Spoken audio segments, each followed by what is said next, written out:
Bon, bonjour à tous et je remercie de m'avoir invité parce que je vais pouvoir vous présenter ce qui a été mis en place sur un établissement hospitalier privé.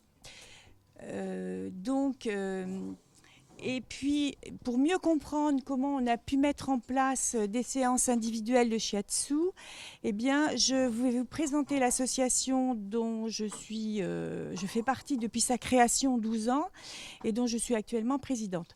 Vous m'entendez au fond? Pas trop. Je vais essayer de parler plus fort, pardon.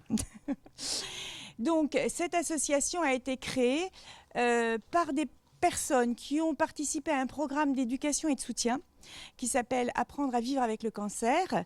Et ce programme a été mis en place en 1999 dans une clinique privée à Mareuil-les-Maux, en Seine-et-Marne.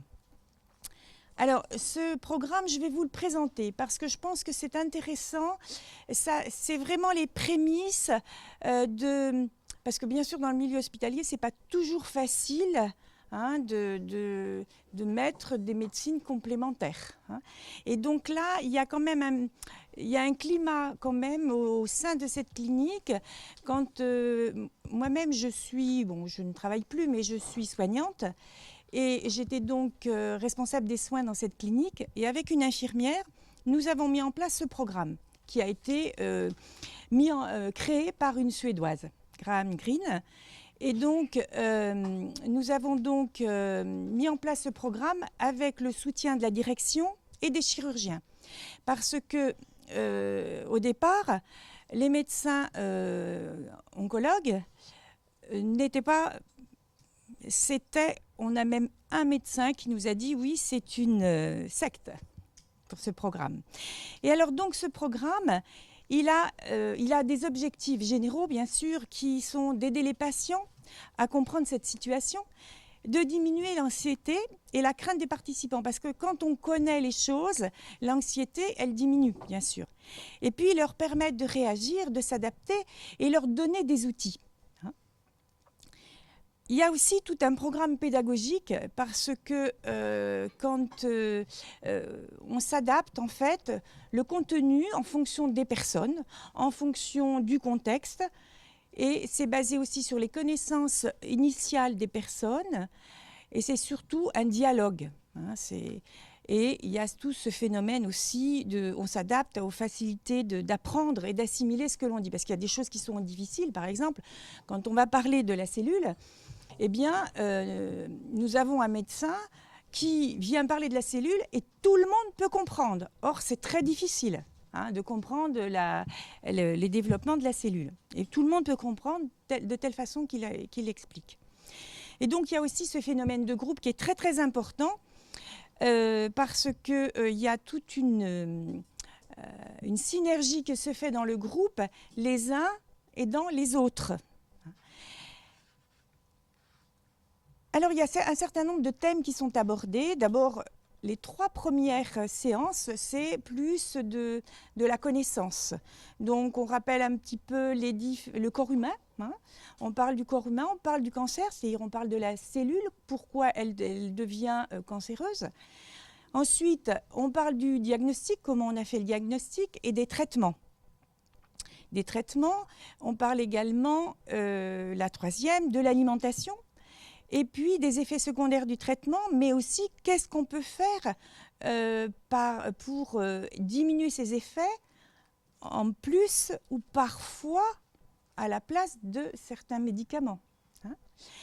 Et la 4e séance, là, c'est plus une séance avec une psychologue où là, les personnes peuvent parler de leur cancer et parfois pouvoir prononcer ce mot-là, ce qui est parfois très difficile. Ensuite, là, quand on aborde la 5e séance, eh bien là, on commence à leur donner des outils. On fait prendre conscience à la personne de leur corps. Alors, il y a des séances de relaxation, il y a des séances de visualisation. Et puis, ensuite, c'est une séance d'art-thérapie. Alors, c'est par l'art, mais bon, l'art, c'est un grand mot, parce qu'en fait, il n'y a pas besoin d'être artiste pour ces fameuses séances d'art-thérapie, où ce que l'on ne peut pas dire en mots, on le met sur un papier. hein. Donc parfois, il y a des personnes vont faire, l'art thérapeute donne un cadre, par exemple des découpages, et moi je me souviens, parce que j'anime ce programme, et je me souviens d'une séance où la personne disait « mais si mes petits-enfants me voyaient ». Et au départ, il y en avait qui pouvaient même pas prendre des feuilles et commencer à découper, et qui après, quand allez, ça y est, c'est parti, ils ne pouvaient plus s'arrêter. Et ils avaient vraiment pris du plaisir. Et je me souviens une fois, alors là, c'était un couple, une jeune femme qui avait un cancer et le mari et la femme ont pu, lors de cette séance d'art-thérapie, se dire des choses qu'ils ne pouvaient pas se dire.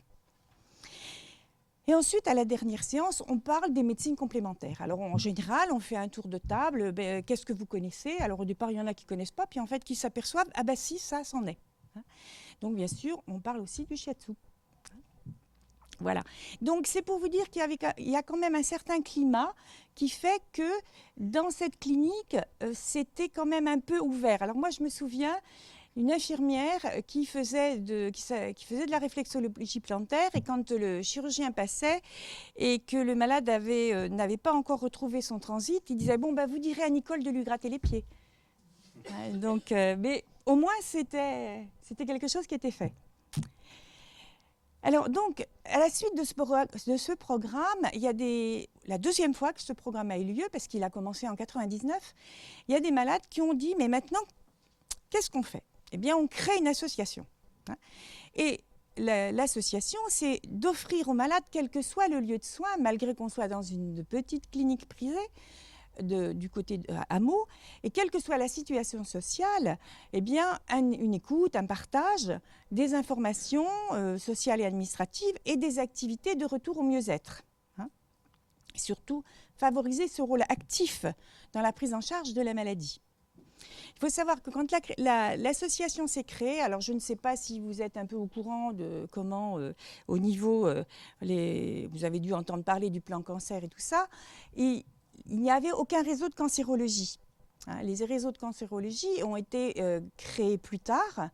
Et donc, sur le nord, enfin, sur la Seine-et-Marne complète, nous on est au nord, il n'y avait rien du tout pour les malades. Rien. Alors, sur Paris, bien sûr, les gens pouvaient bénéficier d'une socio-esthéticienne, par exemple. L'art-thérapie, c'était plutôt dans le milieu psy que ça existait. Donc, il n'y avait aucun soutien pour les malades. Donc, on a vraiment été, disons, pionniers de ce côté-là. Alors, on a mis justement un certain nombre d'actions donc l'atelier d'art-thérapie, ce qu'ils ont pendant le programme, eh bien, il y a un atelier qui a lieu tous les mois et les personnes, si elles le souhaitent, peuvent appeler l'art-thérapeute après cet atelier, parce que parfois, il y a des choses très très difficiles qui sortent, et parfois, dans les jours qui suivent, on a besoin de parler. Donc, ils peuvent toujours l'appeler ensuite. On a mis également en place ce que l'on a appelé unité corps-esprit, parce qu'on a évité certains mots. Il faut vous dire que c'était quand même en 2000. Donc, on est en 12 maintenant, en 2012. Donc, on l'a évité, on a mis unité corps-esprit, qui est en fait du yoga. Et puis, on avait aussi donc, mis en place des séances de socio-esthéticiennes. Et lorsque le réseau s'est créé, étant donné qu'on n'intervenait qu'au niveau de la clinique, et le réseau a donc, sur l'hôpital, a donc demandé à la socio-esthéticienne d'aller sur l'hôpital. À ce moment-là, nous, on a dit, eh bien, vous prenez également en charge les patients qui se sont soignés à la clinique, et nous, on va offrir aux patients des conseils en images, le relooking. Ce que l'on essaye surtout de faire, c'est des choses qui n'existent pas. Ce n'est pas la peine de faire des redondances. Et autant offrir tout ça aux patients d'une façon différente. Il y a aussi un atelier de création, un atelier artisanal en fait, et qui permet aussi de changer un petit peu les idées. Chacun apporte sa connaissance à l'autre. Donc, le conseil en image personnelle, donc je vous ai parlé, qu'on a mis en place également. Et là, vous allez voir une photo avant et une photo après. Et c'est vraiment génial. Il faut voir comment sont les personnes après cette séance de conseil en images. Il y a également des groupes de soutien qui sont donc animés par une psychologue.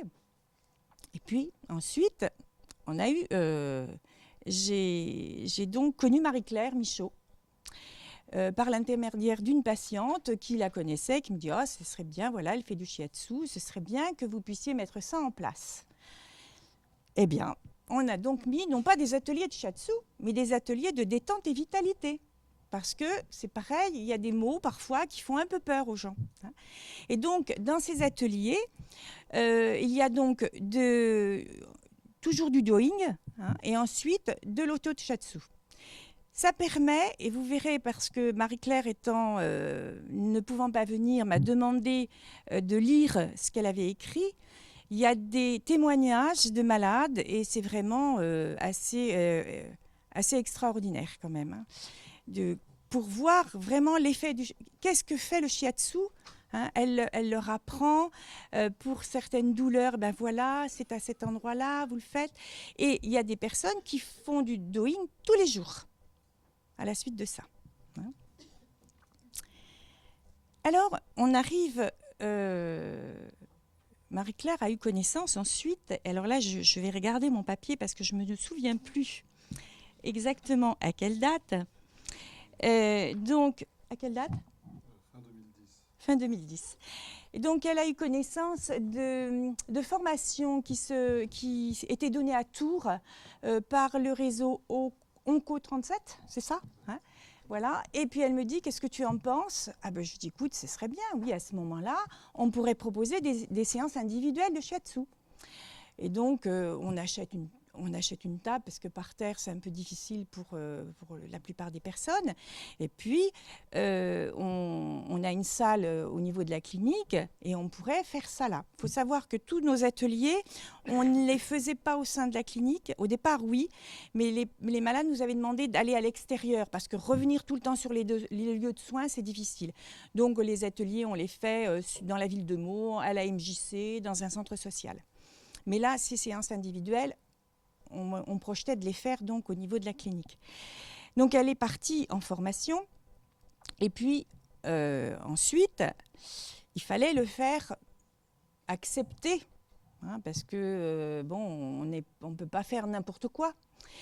Donc lors d'une séance, parce qu'il y a des réunions régulières tous les trimestres qui s'appellent les réunions des 3C, c'est-à-dire les 3C, c'est les centres de coordination de cancérologie qui ont lieu dans tous les établissements où on fait de la cancérologie. Donc, nous avons présenté notre projet. Et donc, je vais vous montrer comment on a présenté ce projet. Donc, avant de le présenter, j'avais donc, avec l'autorisation de Dominique Chevalier, merci, qui avait fait un mémoire, qui avait fait une étude. Donc, je l'avais remise aux médecins, aux chirurgiens et aux oncologues, pour qu'ils voient un petit peu quels étaient les effets de du shiatsu sur les malades.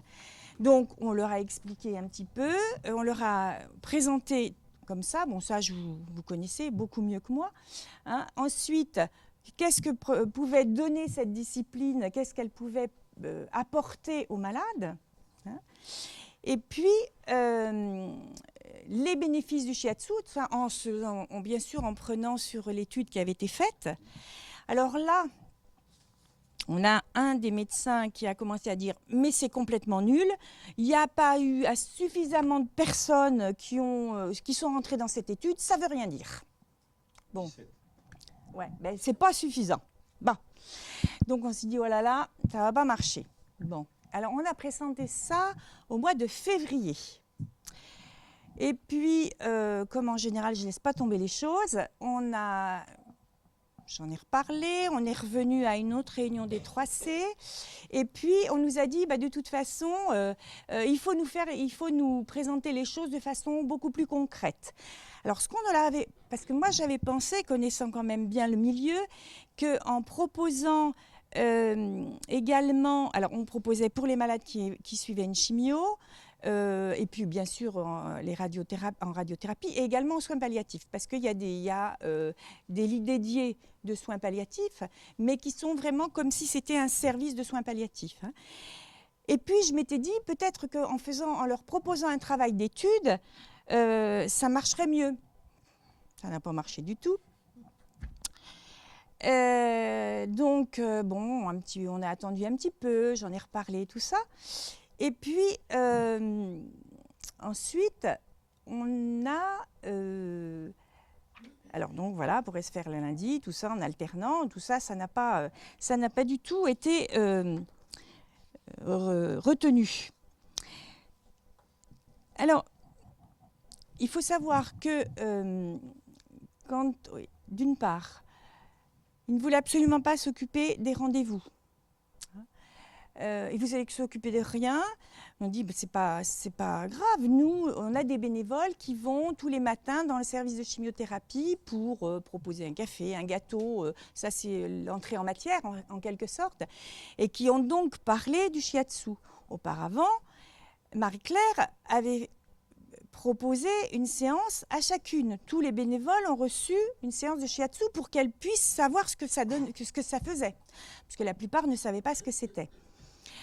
Alors, bon, on a quand même réussi à pouvoir mettre en place au mois d'octobre, donc on avait commencé en février, au mois d'octobre, on a eu le feu vert pour démarrer, mais c'était vraiment très peu de personnes, puisqu'on avait une possibilité, on avait dit au départ, on va commencer tous les lundis matins avec 4 personnes.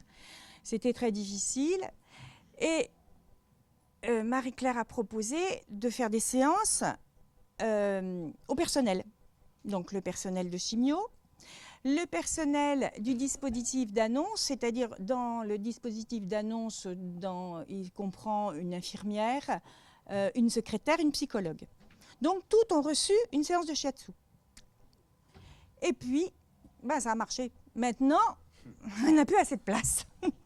Parce que d'une part, financièrement, on ne peut pas continuer plus que ça, mais disons qu'on a dû espacer un peu les séances. Et là, c'est vraiment très, très positif, en fait. Très, très positif. Ça, je vais le passer. Donc voilà ce que je souhaitais vous dire par rapport à cette mise en place, que c'est quelque chose en général qui est long. Il ne faut pas baisser les bras. Et puis, il faut essayer de... C'est vrai que j'avais cette facilité de bien connaître les médecins, donc c'était certainement plus facile.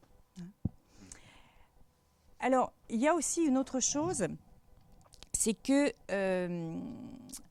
il y a Michel Benoît Dur, excusez-moi, qui un jour me téléphone en me proposant d'offrir au personnel des séances de 20 minutes de shiatsu. Ah, j'ai dit oui. Alors, c'était pour des élèves de 3e et 4e année. Donc, ça a commencé, mais ça n'a pas continué. C'est dommage, parce que là, on avait encore de plus en plus de demandes pour les malades. Alors, moi, j'ai un appel à lancer. Si vous avez des élèves qui habitent dans le Nord Seine-et-Marne, on est preneurs pour remettre en place donc des séances pour le personnel. Et alors là, ils ont adoré parce que maintenant, ils pleurent parce qu'ils n'en ont plus. Voilà.